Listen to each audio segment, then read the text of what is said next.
ओम गंगणपते नमः। कार्तिक महात्म अध्याय 6।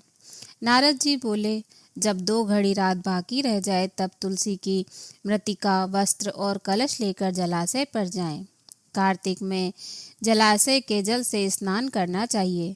गर्म जल की अपेक्षा ठंडे जल से स्नान करने का 10 गुना पुण्य प्राप्त होता है।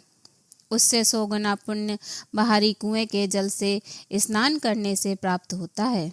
उससे अधिक पुण्य बावड़ी में और उससे भी अधिक पुण्य पोखर में स्नान करने से होता है। उससे 10 गुना झरनों में और उससे भी अधिक पुण्य कार्तिक में नदी स्नान करने से होता है।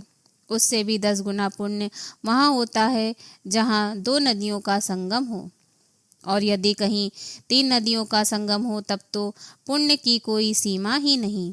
स्नान से पहले भगवान का ध्यान करके स्नानार्थ संकल्प करना चाहिए। फिर तीर्थ में उपस्थित देवताओं को क्रमशः अर्ध, आचमनीय आदि देना चाहिए। अर्ध मंत्र का उच्चारण करना चाहिए। अर्ध मंत्र है, हे कमलनाथ आपको नमस्कार है। हे जलाशयी भगवान आपको प्रणाम है। हे ऋषिकेश आपको नमस्कार है। मेरे दिए अर्ध को आप ग्रहण करें। बैकुंठ, प्रयाग तथा बद्रिकाश्रम में जहाँ कहीं भगवान विष्णु गए वहाँ उन्होंने 3 प्रकार से अपना पांव रखा था, जहाँ पर ऋषि वेद यज्ञों सहित सभी देवता मेरी रक्षा करते रहे।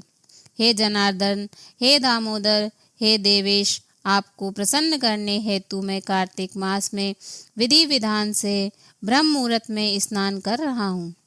आपकी कृपा से मेरे सभी पापों का नाश हो। हे प्रभु, कार्तिक मास में व्रत तथा विधि पूर्वक स्नान करने वाला मैं अर्घ्य देता हूँ। आप राधिका सहित ग्रहण करें। हे कृष्ण, हे बलशाली राक्षसों का संहार करने वाले भगवान, हे पापों का नाश करने वाले, कार्तिक मास में प्रतिदिन दिए हुए मेरे इस अर्घ द्वारा कार्तिक स्नान का व्रत करने वाला फल मुझे प्राप्त हो। तत्पश्चात विष्णु, शिव तथा सूर्य का ध्यान करके जल में प्रवेश कर नाभि के बराबर जल में खड़े होकर विधि पूर्वक स्नान करना चाहिए। गृहस्थी को तिल और आंवले का चूर्ण लगाकर तथा विधवा स्त्री व यति को तुलसी की जड़ की मिट्टी लगाकर स्नान करना चाहिए। सप्तमी, अमावस्या, नवमी, त्रयोदशी, द्वितीया, दशमी आदि तिथियों को आंवला तथा तिल से स्नान करना वर्जित है। स्नान करते हुए इन शब्दों का उच्चारण करना चाहिए।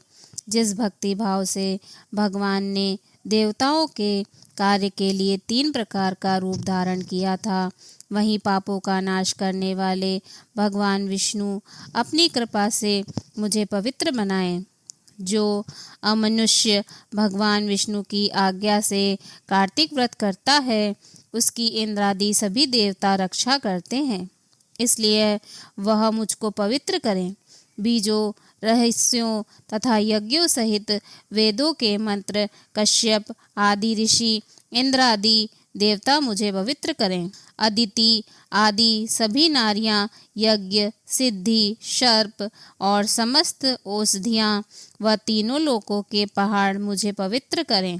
इस प्रकार कहकर स्नान करने के बाद मनुष्य को हाथ में पवित्री धारण करके देवता, ऋषि, मनुष्यों तथा पितरों का विधि पूर्वक तर्पण करना चाहिए।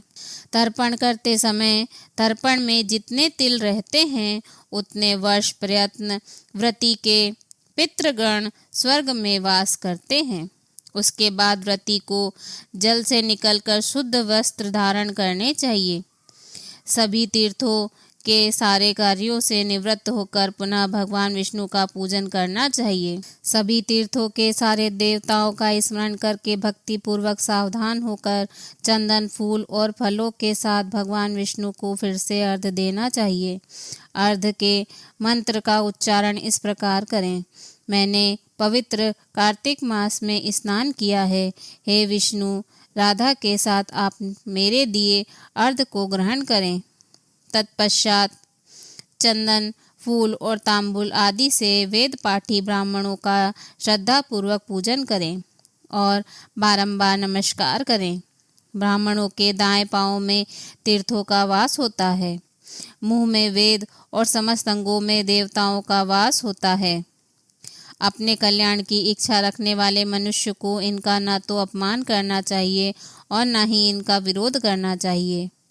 फिर एकाग्रचित्त होकर भगवान विष्णु की प्रिय तुलसी जी की पूजा करनी चाहिए। उनकी परिक्रमा करके उनको प्रणाम करना चाहिए। हे देवी, हे तुलसी, देवताओं ने ही प्राचीन काल में तुम्हारा निर्माण किया है और ऋषियों ने तुम्हारी पूजा की है। हे विष्णु प्रिया तुलसी, आपको नमस्कार है। आप मेरे समस्त पापों को नष्ट करो। इस प्रकार जो मनुष्य भक्ति पूर्वक कार्तिक व्रत का अनुष्ठान करते हैं वे संसार के सुखों का भोग करते हुए अंत में मोक्ष को प्राप्त करते हैं। इति श्री कार्तिक महात्म्य छठा अध्याय समाप्त। बोलो विष्णु भगवान की जय।